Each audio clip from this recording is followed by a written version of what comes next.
So, dito po sa banal na kasulatan ay sinasabi ng Diyos na sa buhay po natin dito sa mundo ay hindi po tayo panghabang panahon.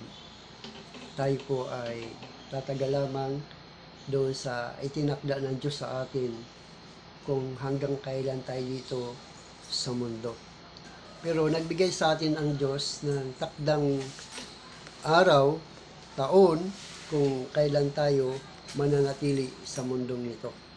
Na sinasabi doon sa aklat ng Genesis, na sinasabi niya sa Genesis chapter 6 ay verse 3, na sabi po ng banal na kasulatan ay hindi ko na pahintulutan na mabuhay na matagal ang tao, sapagkat siya ay makalaman at hindi na lalampas sa 120 taon ang kanyang buhay sa daigdig na ito.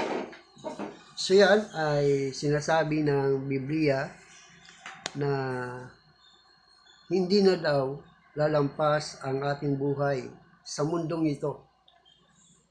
Noong unang panahon, ang ating buhay dapat ay mahaba. Katulad tayo ng Diyos na wala tayong kamatayan. Pero dahil nga sa ang tao ay patuloy na gumagawa ng kasalanan sa Diyos, kaya na yung buhay na walang hanggan na ibinigay sa atin ng Diyos ay nawala po yun. Nahinto, no?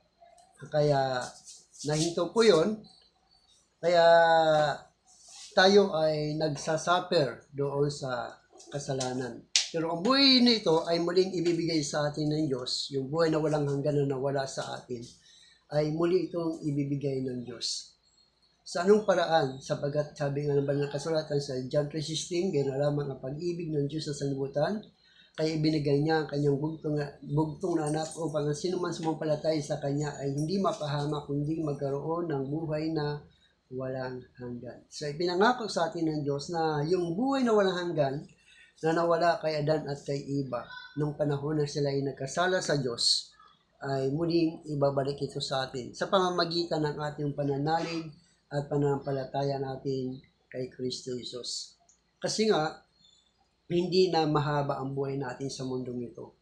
Ang buhay natin sa mundong ito ay nasa loob na lamang ng 120 years. No? Ibig sabihin, sayaw natin sa hindi. Talagang darating po talaga na aalis tayo sa mundong ito. At ang sabi ni Jesus Christ, huwag kayong mabalisa, manalig kayo sa Diyos. At manalig din kayo sa akin, sapagkat sa bahay ng aking ama ay maraming silid. Kung hindi gayon, ako'y paroroon at ipaghahanda ko kayo ng matitirhan. Kapag napaghanda ko na kayo ng matitirhan, ako'y babalik at isasama ko kayo sa aking kinaroonan. So, ang sabi ni Jesus Christ, ang aking kaharian ay hindi ang mundong ito. Ang aking kaharian ay nasa langit. So, sabihin, ikaw tako ay hindi na po tayo tatagal sa mundong ito. Sapagkat ang mundong ito ay muling gugunawin ng Diyos, hindi na sa pamamagitan ng baha. No? Ito ay gugunawin ng Diyos, ang mundong ito, sa pamamagitan na ng apoy.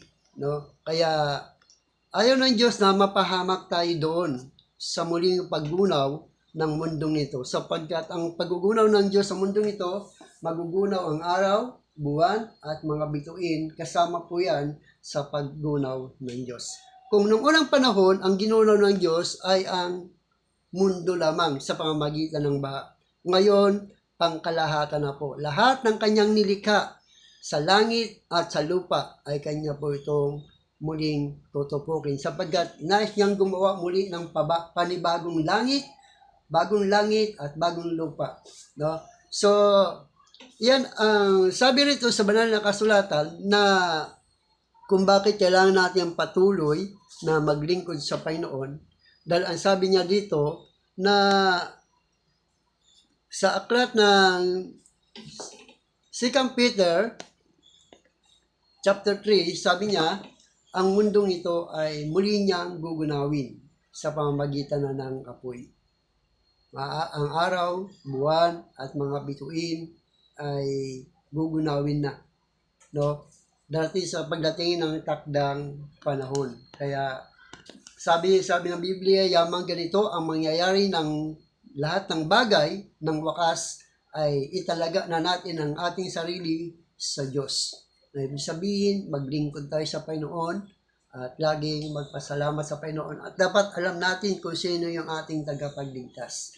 No, ang sabi sa banal na kasulatan doon sa Gawa chapter 4 verse 1, ang sabi niya, kay Kristo lamang matatagpuan ang kaligtasan, sapagkat sa silong ng langit ang kanyang pangalan lamang ang ibinigay ng Diyos sa ikaliligtas ng tao. So walang ibang tagapagligtas sa mundong ito maliban kay Kristo. Hindi po relihiyon ang makapagliligtas sa tao, kundi ang makapagliligtas sa tao yung pananampalataya mo kay Kristo, yung paglilingkod mo kay Kristo. Dahil ang sabi sa banal na kasulatan na kapag tayo ay naglingkod sa Panginoon at sumampalataya tayo kay Kristo, ang sabi sa Biblia, tayo ay may buhay na walang hanggan. At sinabi rin ni Jesus Christ doon sa John chapter 14 verse 6, ang sabi niya, ako ang daan at ang katotohanan at ang buhay.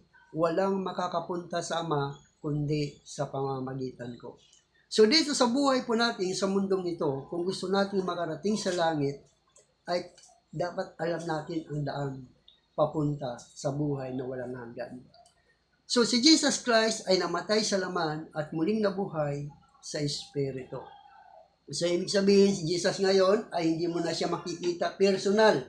Hindi mo na siya makikita ng mukhaan. Kaya ayaw ng Diyos na magkaroon ka ng Diyos na nakikita o Diyos na hahawakan o Diyos na nakatayo lamang, no? Sapagkat ang Diyos na ating pinaglilingkuran na si Jesus Christ ay namatay sa laman at muling nabuhay sa Espiritu. Kaya habang tayo narito sa mundong ito, pagdating ng takdang panahon na tayo kunin ng Diyos, alam natin andang papuntang langit. Alam natin kung saan tayo pupunta. Sapagkat alam natin kung sino ang tagapagligtas natin. Ang tagapagligtas natin ay walang iba kundi si Kristo lamang. Katulad nga sinabi ko sa kanina, sa Gawa chapter 4 verse 12, na sinasabi ng Biblia, kay Kristo lamang matatagpuan ang kaligtasan. Sapagkat sa silong ng langit, Gawa chapter 4 verse 12, no? Kay Kristo lamang matatagpuan ang kaligtasan, sapagkat sa silong ng langit ang kanyang pangalan lamang ang ibinigay ng Diyos sa ikaliligtas ng tao. So hindi po si Maria, hindi po si Pedro, hindi po si Juan, o sino man santo-santita na kinikilala ng mga tao, hindi po yun ang tagapagligtas. Tanging si Jesus Christ lamang ang binigay ng Diyos para ikaw at ako ay maligtas. Amen. Para alam natin ang daan natin. Alam natin kung bakit tayo naglilingkod kay Kristo. Kung bakit tayo sumasampalataya kay Kristo. Dahil ayaw ng Diyos na tayo ay mapahamak. Alam niyo ba sa panahon ng Old Testament, bago gunawin ng Diyos ang mundong ito, ang Diyos ay gumawa ng paraan para ang tao ay maligtas. Sapagkat ang sabi ng Diyos ay gugunawin niya ang mundong ito sa pamamagitan ng baha. Kaya kinausap niya si Noah sa panahon ng kanya pong sa buhay ni Noah, na ang sabi ng Diyos kay Noah sa pamamagitan ng pananaginip, na sinabi ng Diyos kay Noah, ang mundong ito ay gugunawin ko sa pamamagitan ng baha. Mula sa araw nito hanggang sa umabot sa 120 years, hindi nalalampas ang kanilang buhay. Kaya ang kailangan mong gumawa ng arko para ang sino mang sumakay dito, maniwala rito, ay hindi sila mapapahamak sa paggunaw ng mundo. Si Noah ay nagkaroon ng pananalig at pananampalataya sa Diyos, bagamat hindi niya nakita ang Diyos. Hindi niya na personal na narinig niya lamang na sa kanyang panaginip at sinabi sa kanya ang dapat niyang gawin. Naniwala si Noah. Kaya si Noah ay nag-respond sa Diyos, gumawa siya ng arko, at sinabi niya sa mga tao, pagsisihan niyo talikdan ang iyong mga kasalanan. Sapagkat nangusap ang Diyos sa akin na ang mundong ito ay gugunawin ng Diyos sa pamamagitan ng baha. Kaya kailangan nating gumawa ng arko na napakalaki upang lahat ng tao sa buong mundo ay pwedeng pumasok sa arko at maliligtas. Pero ano po sinabi ng mga tao? Hindi kami naniniwala sa iyo. Hindi kami naniniwala sa iyo na ang mundong ito ay gugunawin ng Diyos sa pamamagitan ng baha. Bakit? Sapagkat nakikita mo naman ang ating mundo wala man lang kaulan-ulan. Wala man lang sakuna na nangyayari. Bakit? Sinasabi mong ganawin ng Diyos ang mundong ito sa pamamagitan ng baha. Kaya ang mga tao ay hindi naniniwala kay Noah. Pero si Noah ay naniniwala. Bagamat hindi niya nakita ang Diyos. Gumawa si Noah ng arko hanggang sa natapos bago dumating ang... Pasok po kayo? Welcome po. No? Bago dumating ang 120 years, natapos ni Noah ang arko. Ibig sabihin, napakahabang taon ginawa ni Noah ang arko. Bakit napakalaki po kasi ng arko? No? Bago dumating ang 120 years, bago natapos ni Noah ang arko. Sapagkat sinabi ng Diyos, hindi na aabot sa 120 taon ang buhay ng tao sa mundong ito. So, dumating ang panahon... Ano yan noong unang panahon. Yes. Pero ngayon yung bagong generation. Yes. Sa bagong generation naman, sa bagong generation, muling gugunawin ng Diyos ang mundong ito. Sa pamagitan ng ano? Sa pamamagitan ng apoy. No? Pastor, di ba sa bansa, tadanak tayo ng taglutom. Yes. Una-una taglutom. Yes. Taglutom, Pastor. Mauna muna ang tinatawag na Great Tribulation. Mauna muna yan. No? Daranasin muna ng tao ang tinatawag na Great Tribulation. Kailan po ba mangyayari ang Great Tribulation? Ang sabi ni Daniel sa kanyang hula, magkakaroon ng 10 bansang magkakaisa. Magkakaroon ng 10 bansang magkakaisa at ang 10 bansang ito ay magkakaroon ng isang leader. Isang leader na idideklara niya ang one world government and one religion in one piso. Yung pira, isang pira lang. No? So, bago yan, na yan ay isa sa mga ni Daniel, prophecy kung ano ang mangyayari sa ating mundo. Sa huling panahon po yun eh. Ngayon nasa huling panahon tayo ngayon. Mayroon na bang nabubuong 10 bansa? Meron na po ba? Meron na. Kasi ganito, Pastor, yan. Sa panahon yan, nakikita natin ang dami ng tao, di ba? Yes. Noong unang panahon, namatay sa pamagitan ng baha. Yes. Ngayon, sa ito ng second generation ngayon, bago na. Ang ano naman tao ngayon, kita nyo ngayon nangyayari, kakaroon ng tagbuto. Bansa sa bansa, nagkakaroon. Dahil sa gano'n ng sistema, marami pa rin tayong pagdadaanan. Yan ang tinatawag na sign ng pagbabalik ni Jesus Christ. Yan ang sign ng second coming. Dahil sinabi ni Jesus Christ, nung tinanong siya ng mga alagad, Lord, kailan ka muling darating? Dahil sinasabi niya, ako ay muling darating. At ang sabi ng mga alagad, kailan ka darating? Ang sabi ni Jesus Christ, bago sa aking pagdating, mayroong mga palatandaan. Ang palatandaan ay maglalaban ang bansa, kapwa sa kapwa bansa at magkakaroon ng tagutom sa iba't ibang dako at magkakaroon ng mga lindol, no? Baha o kaya sakuna, anuman sakuna, yun ay sign ng kanyang muling pagpaparito. Ngunit hindi pa yun ang wakas, no? Hindi pa yun ang wakas. Sapagkat darating ang araw na sinasabi ng Biblia na magkakaroon ng tinatawag bago dumating ang tinatawag kasi magkakaroon pa po ng rapture. Ang tinatawag na rapture yung pagdagit, no? Lahat ng mga mananampalataya ay kukunin ng Diyos sa pamamagitan ng rapture bago dumating ang Great Tribulation. Before Great Tribulation, kukunin muna ng Diyos yung mga taong mananampalataya. Sino yun? Yung mga taong hintil, no? Kasi tayong kinahabagan ng Diyos. Ang bansang Israel, bakit hindi sila mapapasama sa rapture? Dahil sila yung tumanggi kay Kristo. Hindi sila sumampalataya kay Kristo, tumanggi sila, bukos pinapatay nila si Kristo para patunayan na hindi sila naniniwala kay Kristo. Dahil ang paniniwala ng bansang Israel ay walang ibang Diyos maliban kay Kristo. Walang ibang Diyos kundi ang Ama lamang at si Kristo ay hindi Diyos. Si Kristo ay kailaman. Yes. Yan yung sinasabi ni Jesus Christ, ako at ang Ama ay iisa. Kaya nung hindi na... ang mangyayari niya, siyempre, yan tayo second coming, di ba? Wala, iba na yung ano ngayon eh. Yung sabi ko sa'yo, bansa sa bansa. Yes. Dadaan tayong tagutong. Yes. Paano na eh, on the way na eh. Yes. Kaya, Ibig sabihin ay sign yan.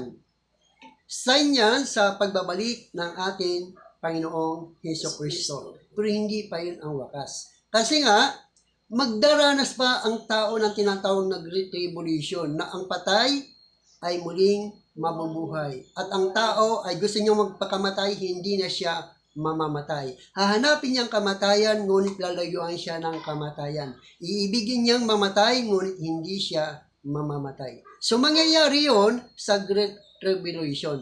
Kasi nga, ang Great Tribulation, ito po yung matinding parusa ng Diyos sa bansang Israel. Ang bansang Israel ang magdaranas. Bakit? Sapagkat sa darating ang araw, ang bansang Israel ay kikilalanin nila si Kristo bilang Panginoon at sariling tagapagligtas ng kanilang buhay. Magiging do or die sila ngayon. Do or die. Kung gusto nilang maligtas, kailangan huwag nilang i-deny si Jesus Christ na Panginoon. Kasi kapag i-deny nila si Jesus Christ, hindi sila maliligtas. Pero tayong mga hintil na makakasama sa rapture, hindi po tayo daranas doon. Kasi nga, hindi na lahat ng hintil ay maliligtas. May bilang lamang.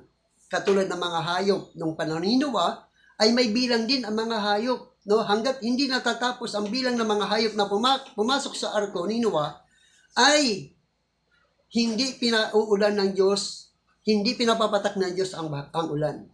Nung makapasok na ang buong bilang ng mga hayop sa arko, saka lang ipinapatak ng Diyos ang ulan. Ganon din naman, sabi sa banal na kasulatan, pag nabuo na ang bilang ng mga hintil at ang palatandaan ng bilang nabuo ng bilang ng mga hintil, kapag wala nang napakinggan na salita, wala nang salita ng Diyos, wala na tayo narinig ang salita ng Diyos. Sabi sa Amos, chapter 8, verse 11 to 12, sabi ng Biblia ay ganito, darating ang panahon na pairaling kong tagutom. Magugutom sila hindi sa pagkain, mauhaw sila hindi sa tubig, kundi ang kanilang kagutuman ay ang aking salita. Ang kanilang kauhawan ay ang aking masalita. Pupunta sila sa hilaga, kanlurang timog at silangan at hanapin nila ang salita ni Yahweh, subalit hindi nila ito masusumpungan. So sa ngayon, nasusumpungan pa natin ang salita ng Diyos sapagkat ang purpose ng salita ng Diyos, iligtas yung mga bilang ng mga hintil na tinawag ng Diyos na makakasama doon sa tinatawag na rapture. Pag nabuo na ang bilang ng mga hintil, ang salita ng Diyos babalik sa bansang Israel. Yan. Babalik ito sa bansang Israel at ipangangaral ng tatlong mangangaral ay dalawang mangangaral, no? Bababa ang dalawang mangangaral na katulad ng kapangyarihan ni Elijah at ni Moises, no? Na si Elijah ay may kapangyarihan magpaulan ng apoy. Si Moises may kapangyarihan na ano yung magpaano ng dugo. Yung tubig na gawin dugo, no? Yan ang kapangyarihan. So ang dalawang ito sa bansang Israel, ito ang mangangaral. Ito ang mangangaral. Dahil tapos na ang pangangaral sa mga hintil. Ibig sabihin, wala na ang salita ng Diyos sa mga hintil. Kapag nabuo na ang bilang ng mga hintil na tinawag ng Diyos at lumapit ng Diyos sa pamamagitan ng mabuting balita.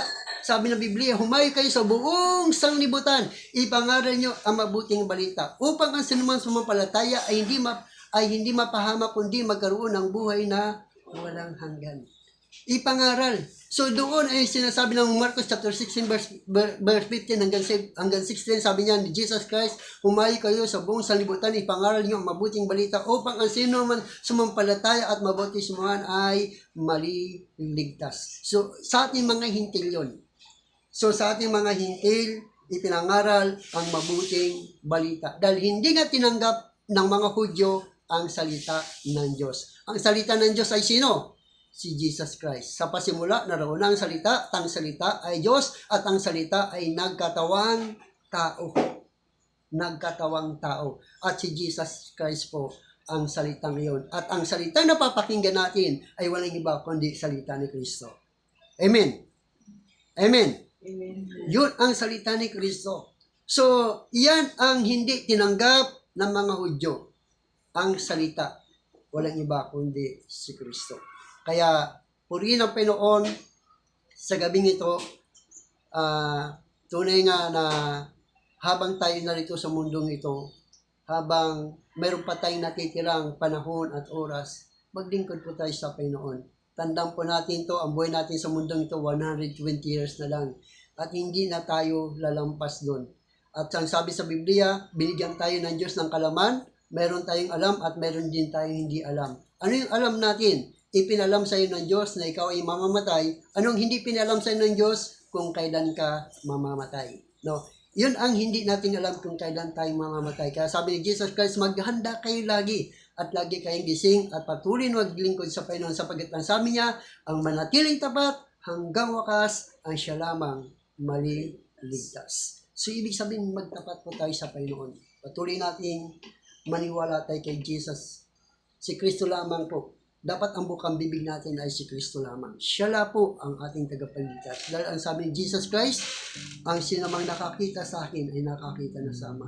Ang sinamang sumampalataya sa akin ay sumampalataya na rin sa aking Ama. Sapagkat ang ako at ang Ama ay iisa. So, purihin ang Panginoon sa oras pong ito. Hallelujah. Patuloy po nating papurihin ang Diyos sa mga oras po nito. Ikaw ang aking kalakasan. Ikaw ang aking kalakasan. Kagalakan at tumihan. Dumating man problema. Walang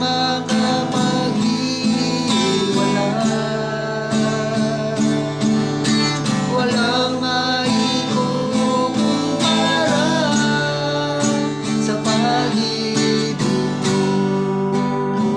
Ikaw ang aking kalakasan. Ikaw ang aking kalakasan. Kagalakan at tugihan. Dumating man ang problema. Walang makapag-iwala. Walang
Salamat, Panginoon, sa gabi ito, Diyos.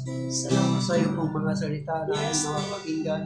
At sa mga awitin na ibinigay niyo po sa amin, nasa pamamagitan ng mga awitin ito, Diyos, ikaw ay amin ang papapurihan, at ikaw ay amin ang paglingkuran, at naluwalhati at nadakila namin ang dakilang pangalan, Panginoon. Kaya Lord, pagpalayo po ang lahat na narito, Panginoon. Ikaw agad ang patuloy po na magbigay sa kanila ng kagalakan at kapayapaan sa alam kong mga puso, Panginoon, at patuloy na sumakan nila, Panginoon, ang protection at gabay at patnubay at libo-libo ang anghel ang siyang patuloy na mag-iingat sa kanila, Panginoon, at sa bawat siya sa amin at sa apat na sulok ng opisina nito ni Chairman, Panginoon, ang iyong kapangyarihan ang siyang patuloy na mag-govern at mag-ingat at patuloy na gabayan ang aming Chairman, Panginoon. Mula salamat, Lord, hanggang sa kanyang pamilya at sa kanyang mga anak, Panginoon. Kaya purihin ka, Lord, alis kami sa lugar nito na mayroong kagalakan at pagpapalay na nagmumula sa iyo sa pangalan ng Ama, ng Anak, at ng Banal na Espiritu Santo, sa pangalan ni Jesus. Salamat po. Sabi na, Amen. Gusto po tayo. God bless you. Nasa may matanda. Yung parang may pananda karikaturo mo sa kanila ito. Bagsak niya muna doon sa amin. Sa may tubig, di pa papasok dito. May tubig, di ba? May tanto.